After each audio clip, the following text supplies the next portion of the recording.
Hello, this throwback Thursday, January 16th, 2025. Steve Cypress, another gorgeous sunset going on behind me. Hope it's beautiful and fantastic and pleasurable wherever you are as well.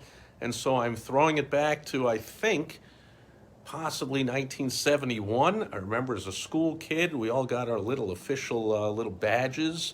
I know I never threw mine out, and I've looked for it a number of times, but through all the years and all the moves, I just don't know where it went, but I know it's here somewhere. My original badge, pin-on badge for the shirt of the original Reverend Dr. Martin Luther King Jr. Day on January 15th, I believe, 1971. I could be off a little bit. Of course, he was assassinated and stolen from the world, and all the good he could have been doing for decades longer in 1968, that horrible summer. But a few years later, I think, became a holiday. And then sometime recently, it became one of these Monday holidays. So even though yesterday I woke up and it was like, hey, January 15th, the Reverend Dr. Martin Luther King Jr. Day. But no, alas, it'll be coming up Monday. And what else is coming up Monday? Lo and behold, Donald Trump, I can hardly say it with a straight face, will be going back into the White House. That's just, it's been like, 8 years? I still have a hard time even conceiving of such a notion. Donald Trump will be going back into the White House on the Reverend Dr. Martin Luther King Jr. Day, which, Dr. King would be appalled, aghast at all the woke nonsense going on. I mean, if we remember, I hope you do, that he had a dream that people would be judged by the content of our character, not the color of our skin. And yet in recent years, there's been all this crazy push for judging everyone by the color of their skin. That was supposed to be going away 50 years ago, and nobody was saying for decades, hey, King was wrong. My dream is to judge people by the color of their skin and by their sexual preference and by all this nonsense going on, which is so anti to the fantastic, great, unifying, empowering message of the Reverend Dr. Martin Luther King Jr., who said people should be judged by the content of their character, by what they do, by who they are, not ridiculous, relatively incredibly meaningless things like their sexual preference. I mean, I get on a plane, I want that plane to take off and land safely and on time. That's it. Do I care about the sexual preference of whoever's in the control tower and whoever worked on the plane and filled up the fuel into the plane, and whoever's piloting the plane? Do I care about their sexual preference and their color of their skin and their... No. I care about the content of their character. I care about their skill and their qualifications for what they're doing. So hopefully we can get back to that. And as far as Trump getting in the White House, man, boy, this is, I heard somebody put it, they said, man, this is like the world's greatest mulligan, which is a golf term, very appropriate now that I think about it for Trump. Maybe that's why he said it. Trump loves playing golf all the time and has all these golf courses and whatever. Mulligan is a do-over. It means, hey, you hit a crappy tee shot, mulligan. You get another shot, we won't count that one. Well, Trump's first term was, as many first terms are, a near complete disaster of craziness and promises made, promises not kept.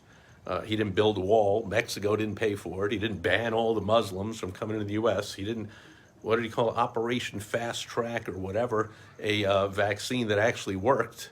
To keep people safe actually is, in the long term, as people are finding out, it's doing a heck of a lot more harm than any good it ever did.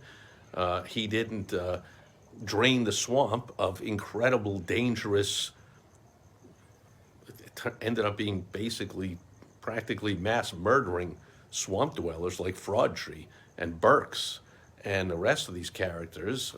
And in fact, he grew the swamp by putting in career, lifetime swamp-dwelling losers like Christopher Wray and Bill Barr, who have continued to do tremendous damage to the country. I mean, Trump did a lot of good things, but all along, he just didn't get rid of the carried interest that would have gotten rid of a lot of the corruption, the Wall Street nonsense that goes on, the preference for billionaires.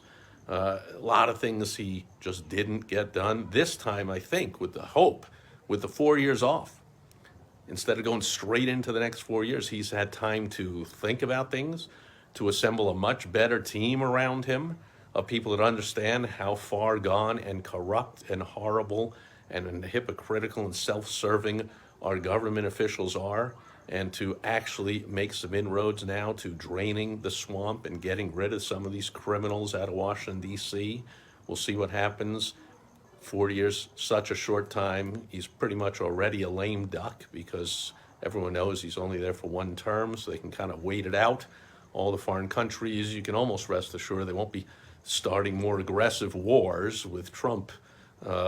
Unpredictable, who knows what he's going to do in response, instead of the weak, crappy leadership we had for the last 4 years, pretty much inviting wars all over the world. That will end, but let's see what Trump will do, and let's see what America will do, hopefully moving back to the dream that the Reverend Dr. Martin Luther King Jr. told us about 57 years ago or so on the steps of the Lincoln Memorial. That famous speech, I Have a Dream, I believe was 1964, actually. I'm saying 68, that's when he was killed. 1964, I think, was the I Have a Dream speech, which is, 61 years ago about, and yet we've somehow gone full circle all the way back to, oh no, you really have to judge people. It's really important to get people fighting wildfires that look like the people who own the houses. What are you talking about? It's really important to have people with certain sexual preferences and certain genders in charge of certain things that are about life and death. No, what's important is life and death. That pretty much was the message of the Reverend Dr. Martin Luther King Jr., who was born, I believe, on January 15th, yesterday. However, we're going to celebrate his day on Monday. Happens to be the same day. What a crazy day. While we're celebrating a fantastic leader, life, I mean, had one big scandal with his marital affairs, and yet in comes Donald Trump with his how many dozens or hundreds of marital affairs and all kinds of craziness coming in. And of course, heads explode. He's the world's greatest troll, as everyone knows. And so he's really good at making heads explode about all kinds of distractions and ridiculous things and whatever. And so we're going to see all those fun and games with all the anti-Trumpers' heads exploding and social media claim he's not fit and get him out of there, and he's illegitimate and he tried to overthrow the country. It's going to be an interesting 4 years. So throwing it back to the Reverend Dr. Martin Luther King Jr. and throwing it back to the first basically failed term of Donald Trump, but he gets a mulligan starting on Monday.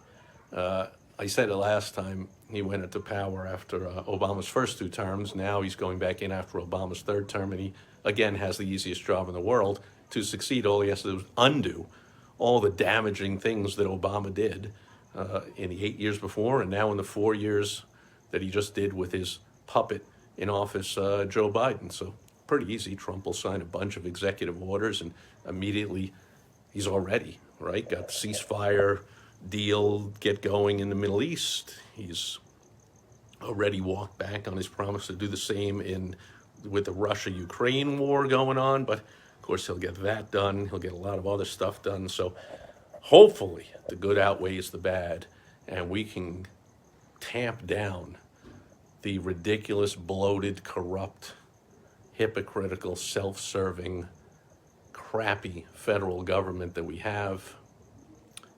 Won't be as good as what's going on with Milei in Argentina. Trump hasn't even pretended that he'll be that strong and that dedicated to turning the country around, but can we just cut out just a little bit of the bloat and corruption and waste and crap and self-serving and special interest serving U.S. citizen hating federal government that we have? We shall see. Let the games begin on Monday. That'll do it for Throwback Thursday. January 16th, 2025. Thanks for being here today or watching on the replay, and I'll catch you tomorrow with another episode. What am I calling it now? I just renamed at the beginning of the year all the days of the week. Tomorrow will be Found Money Friday. I will help you to find money in your business that you didn't even know was there.